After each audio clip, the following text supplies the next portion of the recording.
কি বলছে না, এক ব্যক্তি স্রোতের অনুকূলে 15 কিলোমিটার প্রতি ঘন্টা বেগে এবং স্রোতের প্রতিকূলে 9 কিলোমিটার প্রতি ঘন্টা বেগে দাঁড় টানতে পারে। স্থির জলে ব্যক্তির গতিবেগ ঘন্টায় কত কিলোমিটার? তাহলে এখানে দেখো অনুকূলে বেগ দেওয়া রয়েছে, তার মানে ভি এর মান দেওয়া রয়েছে। ভি এর মান দেওয়া রয়েছে কত না 15 কিলোমিটার প্রতি ঘন্টা।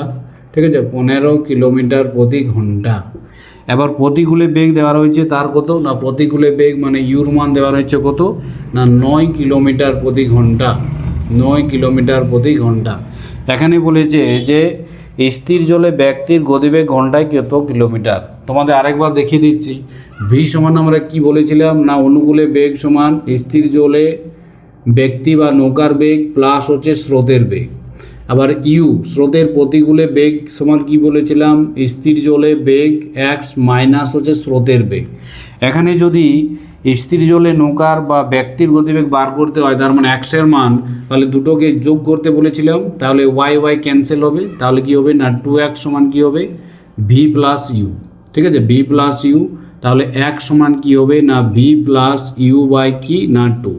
তাহলে স্থির জলে বা নৌকার বা ব্যক্তির নিজস্ব বেগ বা স্থির জলে বেগ যদি বলে, তার মানে এক্সের মান, তাহলে কি করবে অনুকূলে বেগ প্লাস প্রতিকূলে বেগ বাই কি করবে 2 দিয়ে ভাগ। তাহলে এখানে স্থির জলে ব্যক্তির বেগ বার করব আমরা, এক্সের মান কি করবে না অনুকূলে বেগ হচ্ছে 15 প্লাস প্রতিকূলে বেগ হচ্ছে 9 বাই কি করবে না 2। 15 9 মানে হচ্ছে কত 24, 24 বাই 2, তার মানে হচ্ছে কত না ব্যক্তির গতিবেগ হচ্ছে স্থির জলে 12 কিলোমিটার প্রতি ঘন্টা। অর্থাৎ ঘন্টায় কত কিলোমিটার না 12 কিলোমিটার। এখানে সঠিক অ্যান্সার হলো option D is the right answer.